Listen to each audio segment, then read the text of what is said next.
basically that, we hold these truths to be self-evident. Well, this is, 56 guys all signing this document. They're all Christians. Most of them are Anglicans. There are probably some that are Puritans and stuff, but, or Calvinists, different things like that. Protestant, mostly Protestant. And,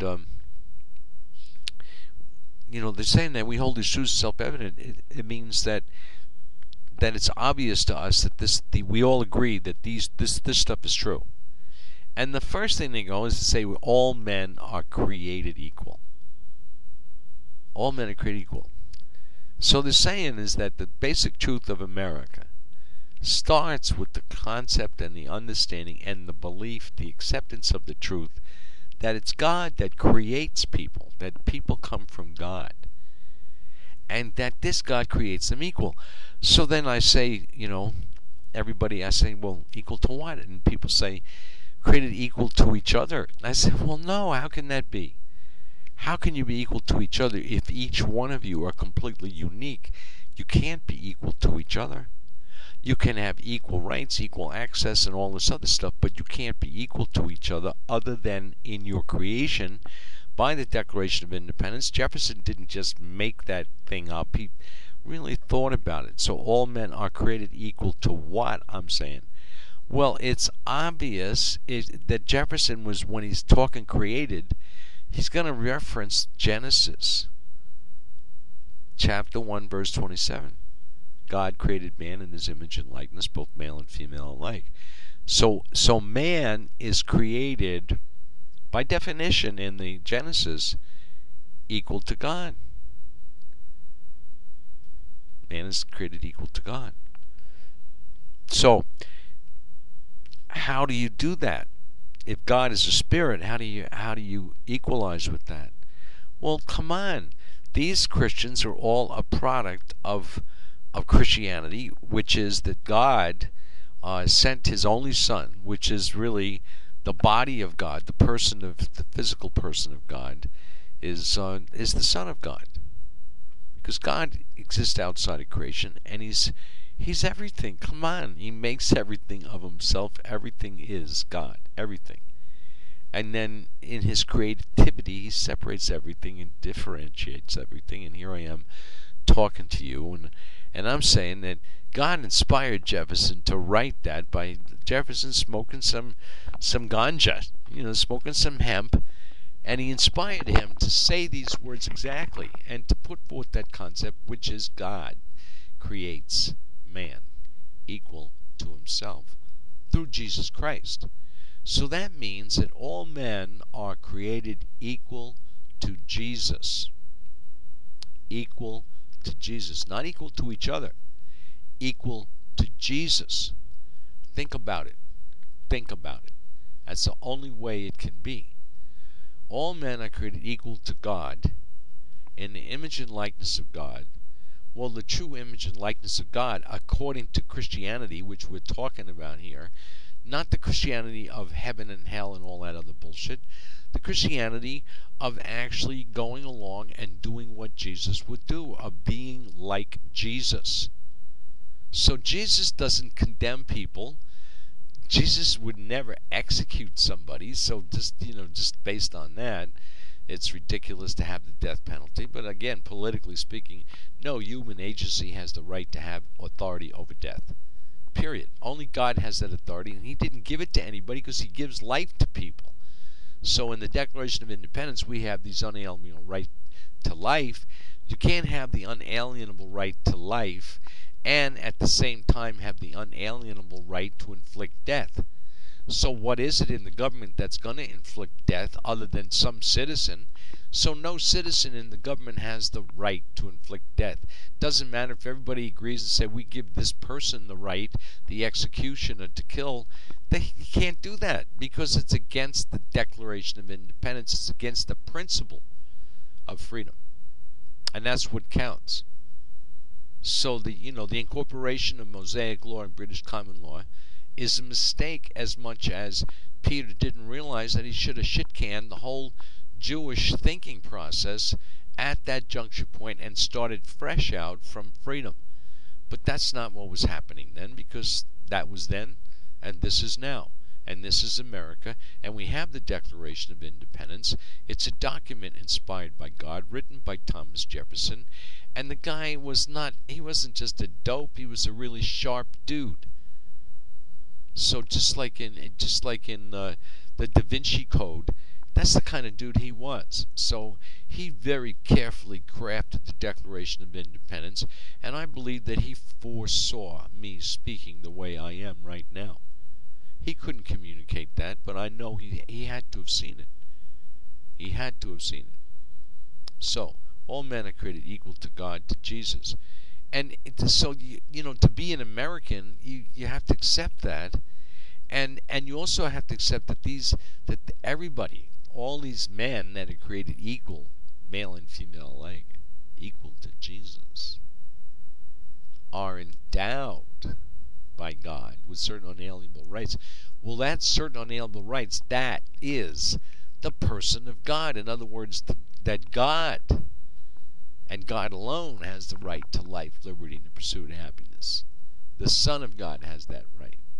So God is giving that to everybody in the Declaration of Independence without any restriction. There's no 10 Commandments in the Declaration of Independence. So how the hell did it end up in the Constitution with the death penalty? And how is it that there are laws out there that are not based on just the principle of theft or harm, but on moral principles, attitudes, and opinion? Like I said, the laws against adultery. That's ridiculous.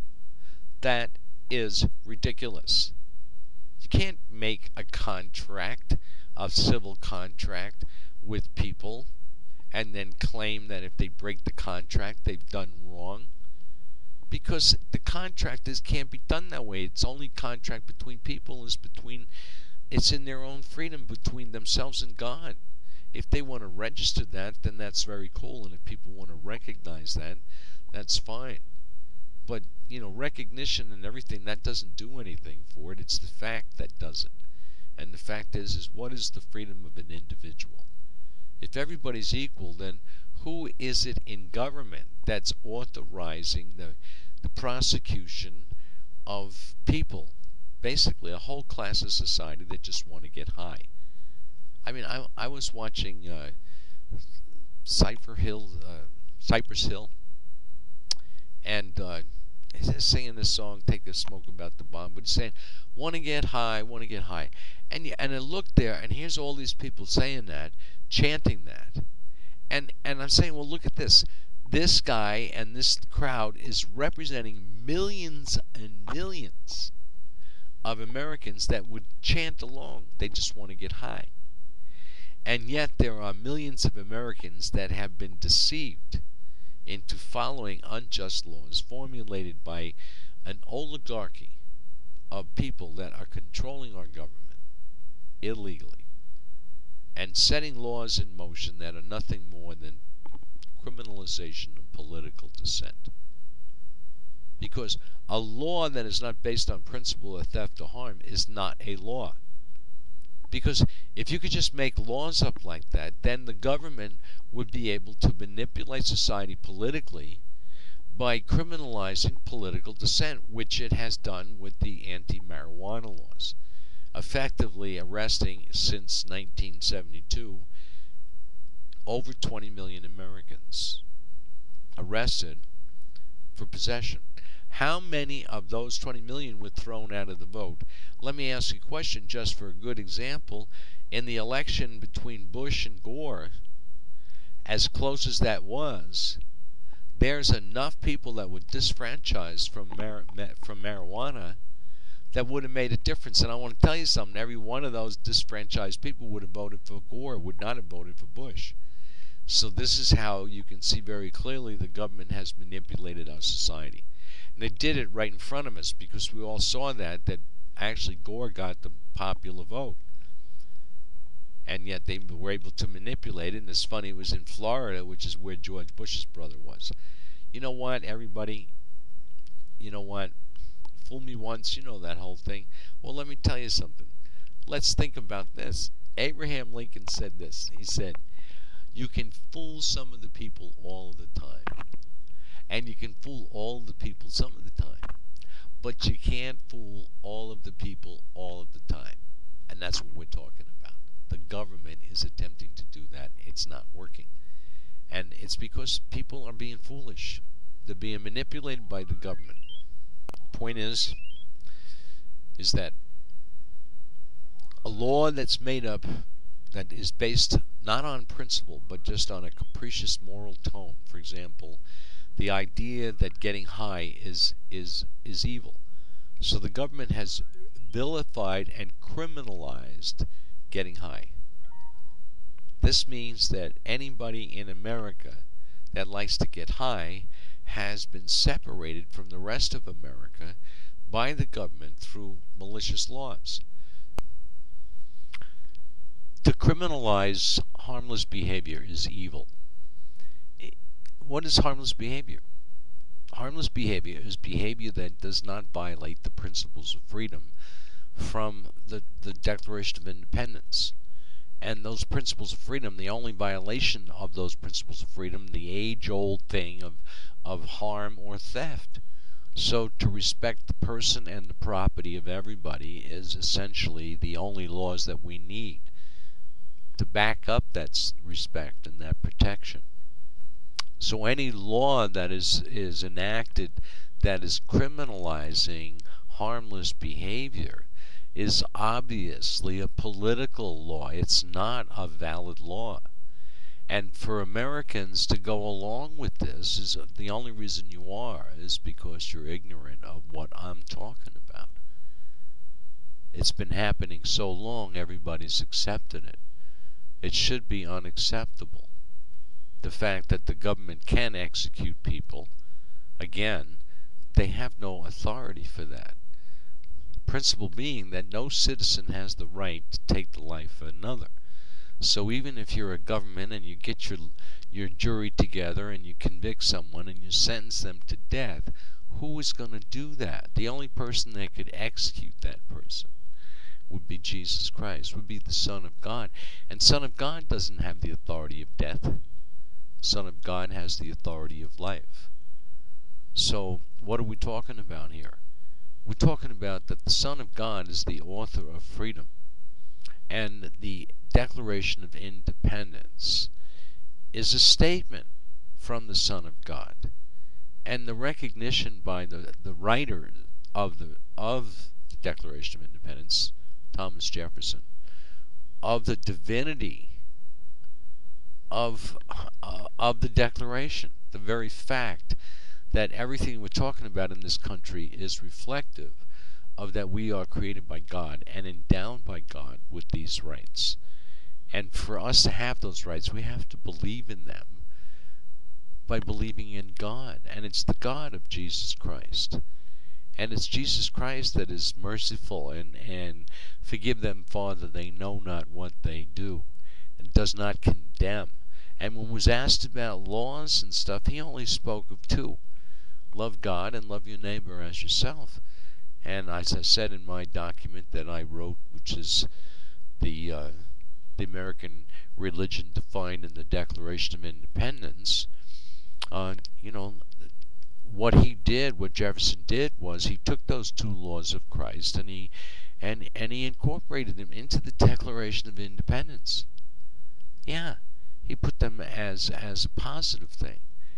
So in order for us to have our freedom, legally, technically, it's a spiritual thing. We have to join up with the 56 signers of the original Declaration of Independence. And we have to see the hand of God behind everything.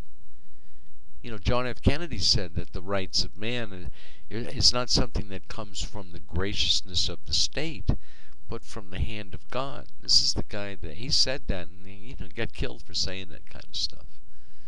Because, the people that are operating the government right now, the oligarchy, as I call them, they'll have none of that. The Bush and people like that, their God is the God of heaven and hell, the God of Satan. And the only God we should have as Americans is the God of the Declaration of Independence, which is the God that gives us our life and endows us with our rights and puts no restriction on us. There is no Ten Commandments in the Declaration of Independence